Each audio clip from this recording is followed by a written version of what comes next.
celebrate and congratulate you, Madam Director, together with your team for a conference well executed. It is a blessing to have you on board. Please welcome and give your remarks, even as you welcome the guests. Karibu sana. Thank you. Good morning, everyone. Traditionally, when the director opens the conference, I don't come here the second day, but I did promise you yesterday that I will have to break the chain and the flow when Mheshimiwa is here with us. And Mheshimiwa is pressed for time because he has a 12:30 flight to catch. So we've got to allow him to just say something to us because we touched on it yesterday. And I felt I needed the professionals to hear it right from Mheshimiwa himself. And I had promised Daktari that I was going to let him say hello to you, but Mheshimiwa is really running, so maybe you can say hello to these students of yours after Mheshimiwa leaves. So you will allow me to just go ahead and maybe I'm just saying Mheshimiwa and I haven't said who he is. Sorry about that. Our special guest is none other than Honorable Kimani Kuria, the MP for Moro, who sits in as the finance chair in the National Assembly. And I did tell you people yesterday that he has agreed to pick up our bill and reintroduce it to Parliament. And I will not go beyond there, but he will tell us where we are. For now, is to just walk him through the journey, and the rest of you who do not know what the journey to the IIK bill is in 2 minutes, and then I invite him here. And I'll start off by narrating how us professionals, us as people who are in the insurance industry are rated. So assume that you do not work for the insurance industry and you meet with a person at a social function and he tells you that he is from the insurance firm. Say you are an underwriter, you say you are a broker, you say you are an agent, or any other function in the industry. What comes to the mind of that person? And the commissioner touched on that yesterday. What would be your reaction to the person? Would your reaction be the same to a person who is a doctor, a lawyer, or a banker, and why?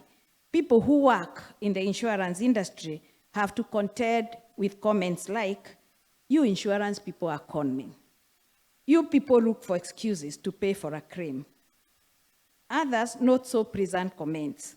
Members of the public also talk of the infamous fine prints that we have in our policy documents, which they excuse insurance companies of hiding behind, in order to deny the policy holders the right to be compensated after a claim.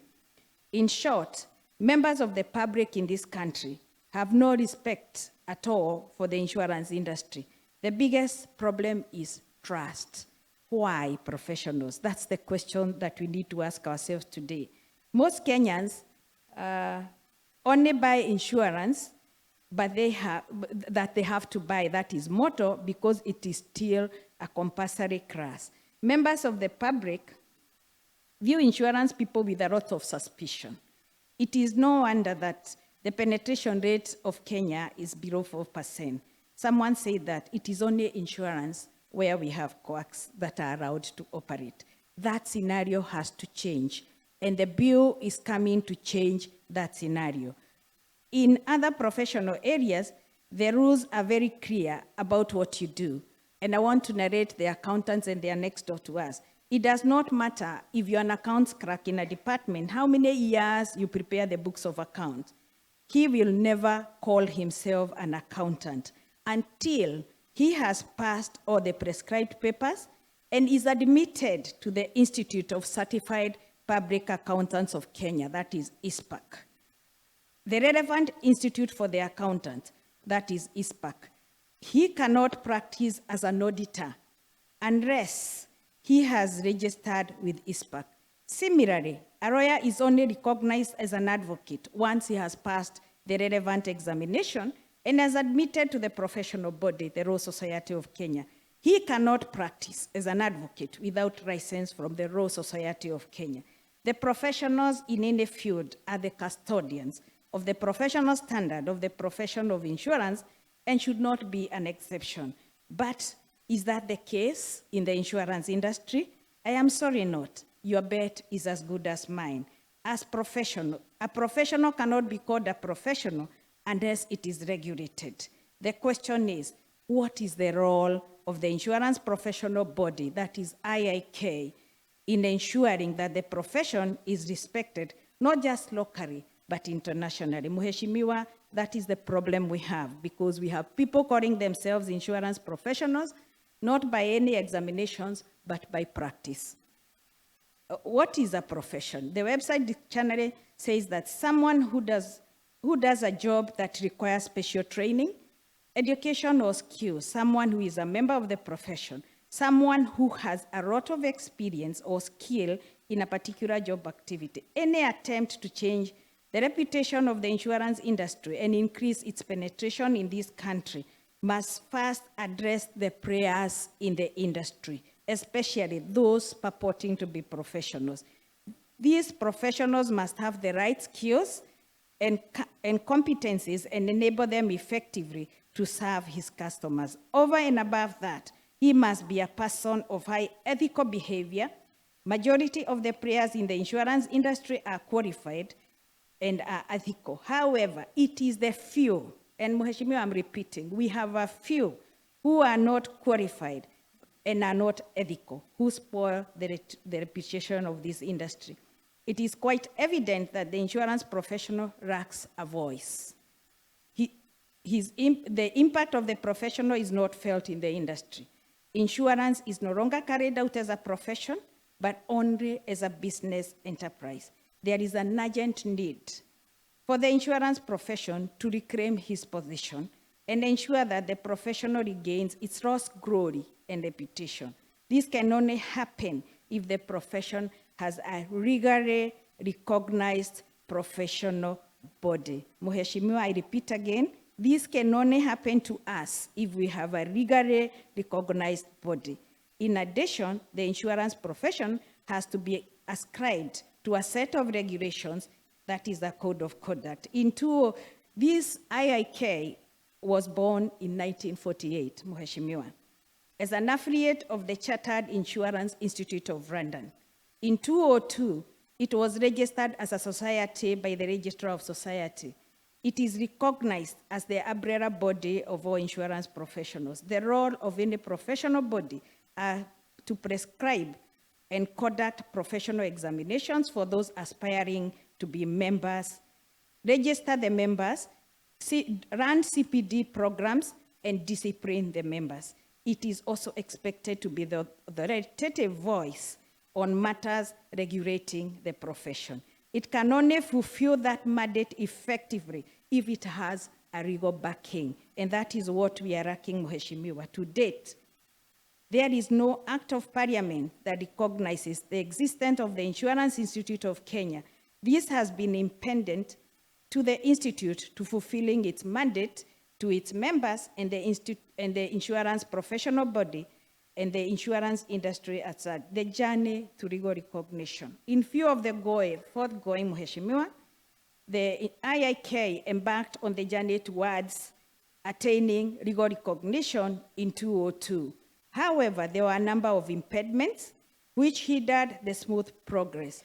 Finally, the process stalled altogether. Meanwhile, the level of professionalism in the insurance industry has continued to deteriorate. Some of the vices experienced in today's insurance industry in Kenya include premium undercutting, fraud, low and no underwriting risk, among others. The Institute in 2015-2019 started the legal recognition journey again, but we did not go far.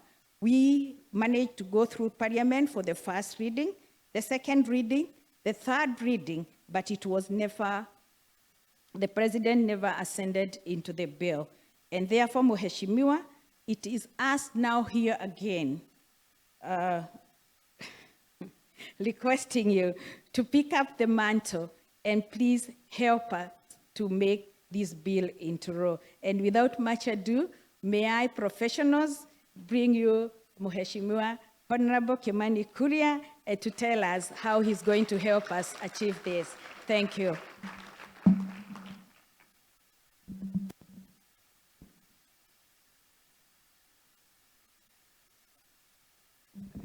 The mic. Ladies and gentlemen, good morning. You know, after such a very deep conversation and presentation, I am wondering where to start. But like you, the people in the insurance professionals, I face the same question most of the time when I have to introduce myself. And most people will ask, what do you do?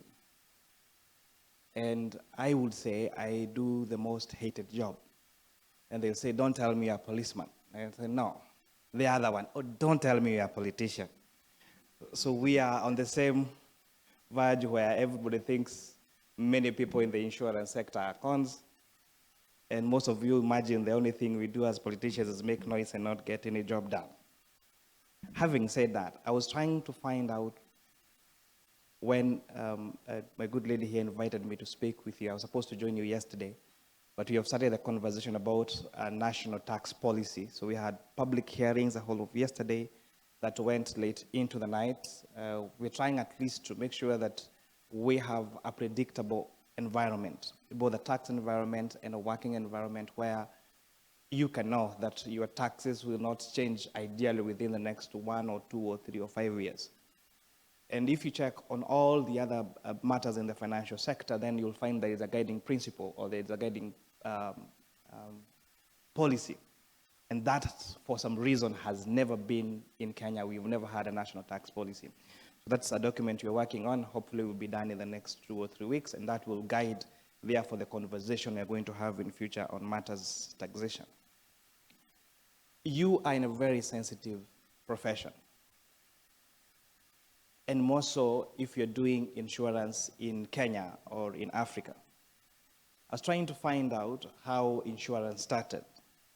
And from the Code of Hammurabi in 1750, where if a broker lost their client's assets, then that broker had to compensate the client. That was, I think, in 1750 BC.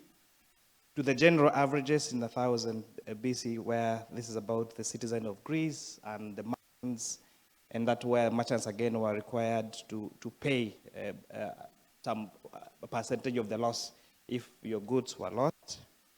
To when Romans wanted to have very fancy funerals, they started now the life insurance that will now make the Romans have a great funeral. But what interests me the most was the Great Fire of London that led to the rise of the fire insurance companies. And I was beginning, then after that, of course, we had the Victorian life insurance, blah, blah, blah. But I was just thinking, what if the Great Fire of London happened in Kenya or in Africa? Would our solution be to have an insurance policy? Or would it be maybe to call for prayers or to seek the services of witch doctors?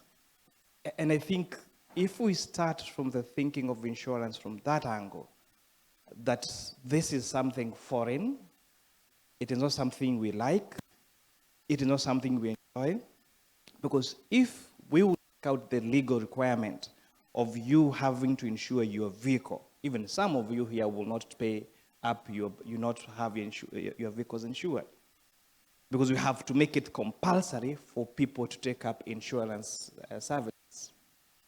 What is the name, if you ask an average, because in Kenya we mainly speak Swahili and English, so if you pick a regular Kenyan on the street and you ask them what insurance is in Swahili, would they really know what insurance is? And if you will pick all the other categories of insurance, think about you trying to explain to your mother or your grandmother in the village what life insurance is and all these other insurances that we have here. If you try to explain what an accountant is, who a lawyer is, who a doctor is, they would understand. If you try to explain the concept of insurance, that will be very, very strange to them. In 2023, we are dealing again with a very unique generation. the one that are working now from home, you know, the one that are techno-savvy, the one that like to go to work in Crocs and wear sweatpants to the office, the ones that do not respect any rules, the ones that would rather work at night and sleep during the day. That is our current workforce. Now, let us take the principles of insurance to them. You think they are going to think like us about the principles of insurance being utmost good faith and indemnity and subrogation and all those other principles of insurance that we know about? So if this sector has to remain relevant in the market, you got to style up to these particular people. I walked in when you were having a conversation about banks. When I was opening my first bank account, you know, I had to go and queue up, and you're given a lot of forms. You had to have a photocopy of your ID, your mother's ID, your father's ID. You had so many things that you had to fill. But what has the banking sector done? Now, as long as you have the primary account, you can open as many other accounts as you can just from the comfort of your home, of your smartphone. If I'm here and I want to send money to wherever part of the world, I can just go to my app, and just by the app reading my face ID, I'm able to do that transaction. Is it the same when I want to take up my car insurance? Is it the same when I want to update my insurance policy? And how then do we change? We've realized that even with the onset of technology, or the only technology that is beneficial or that is working to human beings is one that speaks like a human being. And talk about whether you're using a pin to go visit somebody and you're following that pin. I think there is something that lady speaks to you and that you want to believe that pin is taking you to the right place and follow it. So even technology has leveraged on making that technology feel as human as humanly possible. So bring us to the assignment that Madam Director here has been very passionate about. Then the people that are going to drive the insurance sector, what kind of people are these? We could leave the market to regulate them, to discipline them, but research has shown, or data has shown, that the people that have run down most of the insurance companies just rebrand themselves and go and run down another company. The people that conduct fraud in insurance is a small clique of people, but they have a web around all the insurance sectors, and they know each other. They know if you have a problem with a claim at CIC, they know who you can talk to, who can talk to somebody who can make sure that that deal is fixed. And so we need to have a people that we need to specify what their skill set shall be, to continuously train these people, to make sure that we get rid of the rogue people in the insurance sector. And that will be possible through the Institute of Insurance, the Insurance Institute of Kenya, that this, especially Madam Director here, is very passionate about. I'm a member of ISPAC, and as Director said, it doesn't matter whether you have a PhD in accounting.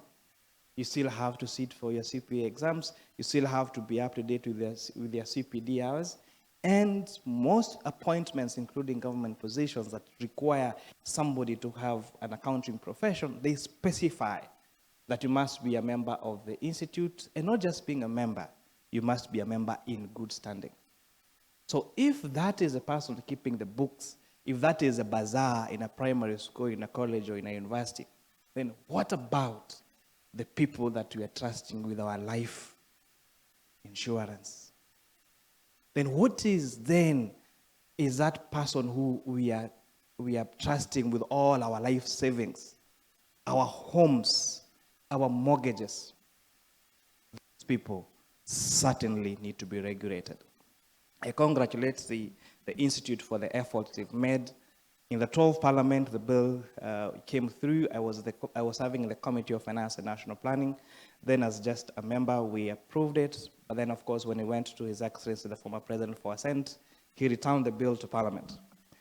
It appears like something very small, but the way lawmaking are made across the world, they are made in such a way that it should, to make it impossible or very difficult for you to pass any law unless you are the majority party of that particular parliament.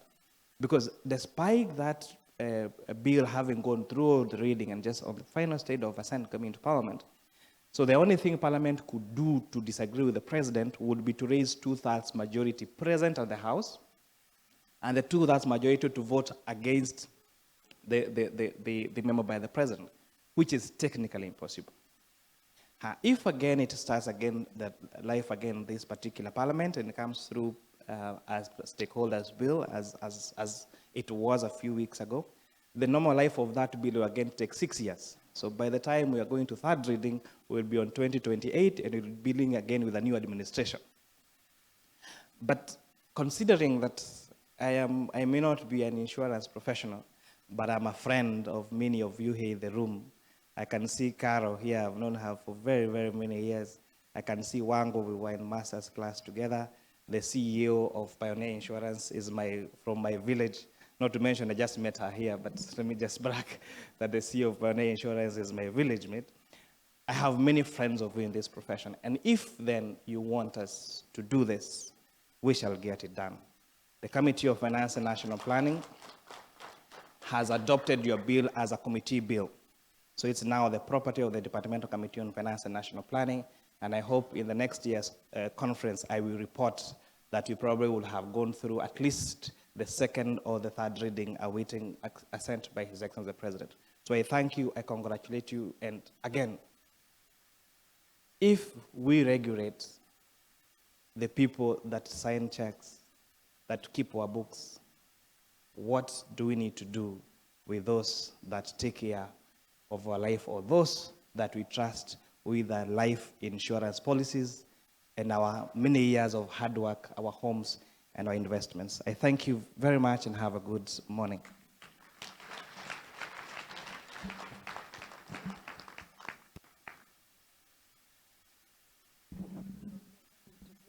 Thank you, Mheshimiwa. And if you see him walking out, I think he has done his job. Are we happy? Are we happy, people?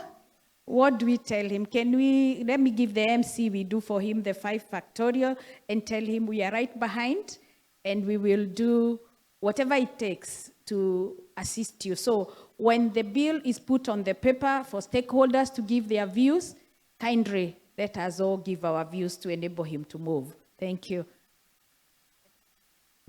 Yes, in a very special way, we want to appreciate Mheshimiwa.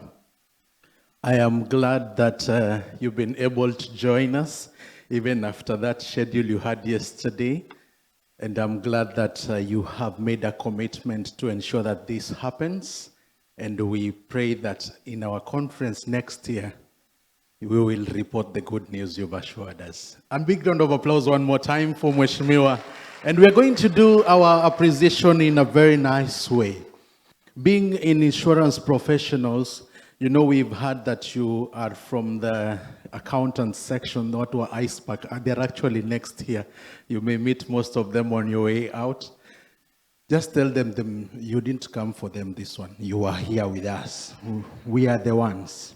And because of that, we are going to factor our appreciation to you in a very nice way. If you are with us during the dinner sponsored by the Old Mutual, you ensured that we went home happy. So if you are in the dinner, we did a 5 factorial appreciation. So we are going to give Mheshimiwa a 5 factorial appreciation. And once we've done that, we will have considered it a message to you, and we wait for you next year with those good news. So, our hands ready? I hope the team online can send clapping emojis. Okay? So we are ready. We're going to do 5, then 4, then 3, then 2, then 1. Please don't exceed. Just nice. Okay? Ready? We go. 1, 2, 3, 4, 5. 1, 2, 3, 4. 1, 2, 3. 1, 2, 1. Amazing, amazing. Well done. And Mheshimiwa, if you can still be with us around, we'll be more than glad to invite you even for our lunch. We are having a wonderful meal there. Very awesome tea, prepared by the finest Kenyan tea. And I can tell you, you're going to have an excellent time. But we will be glad if you're following with us through, even as you take your flight back. I'm aware he's headed back to Nairobi to attend to other national duties, with our duty in the back of his mind. And we will be able to interact more. Once more, a round of applause for Mheshimiwa and Madam Director for the excellent job of getting Mheshimiwa to be with us. When I go home today, I will tell them that I was with a member of the National Assembly. They need to understand my levels are changing. I can use your photo to get a loan. Now, we are going to continue with our papers this morning, but before we do so, we will be able to share in some quick health break that will take 15 minutes. At exactly 11:20, we will resume for the next part of our program. So we are going to take a break for 15 minutes, and then we will be back here for the next part of our program. That will be the finance paper, looking at the implications of the Finance Act to the insurance industry, mitigating its impact to enhance sustainability. After this, we'll be having another break, and then we will be able to have our repositioning of the insurance professionals to be handled by Dr. Nelson Kuria and Professor Nicholas Letting, of course chaired by Mr. Agri Mulumbi. Then we'll have our take-home paper by MP.Kimani, Executive Director, Palm House Dairies, moderated by George Ogutu. That is what we have lined up. Later on, we'll have the golf at Mombasa Golf Club, where we'll be able to share the rest of the evening and, of course, the drinks after. A special appreciation to all the sponsors, beginning, of course, with our platinum sponsor, Africa Re. And I said, if you want to be mentioned more, just be a platinum sponsor. Subscribe now to be our platinum sponsor for next year. Dinner sponsor, the Old Mutual, thank you so much. Gold sponsors, Direct Line and IRA, we appreciate you. Silver sponsors, ABSA, Continental Reinsurance, Kenya Re, Empower Insurance, Africa Specialty Risks, Sanlam, Policyholders Compensation Fund, and ICA Lion Group, we appreciate you. Our bronze sponsors being Geminia, Waikari, Mayfair, Casneb, CPF, Ganari, CIC Group, Aki, RBA, Prudential, Cusco Mutual, Jubilee, and Madison Group. We sincerely appreciate you all. And for this time, may God bless our tea. In Jesus' name we pray. Once again, I also appreciate Bwana Clifford. Bwana Clifford is the gentleman waving there. This guy, I told you, is the chairman of ACPIA. And I forgot to tell you one more thing, actually. He is not just the chairman of ACPIA, but also the president of Pan-African Insurance Agents Association, which is an umbrella body bringing together all insurance agents association in Africa. So tuko na kiongozi wa Afrika hapa pia.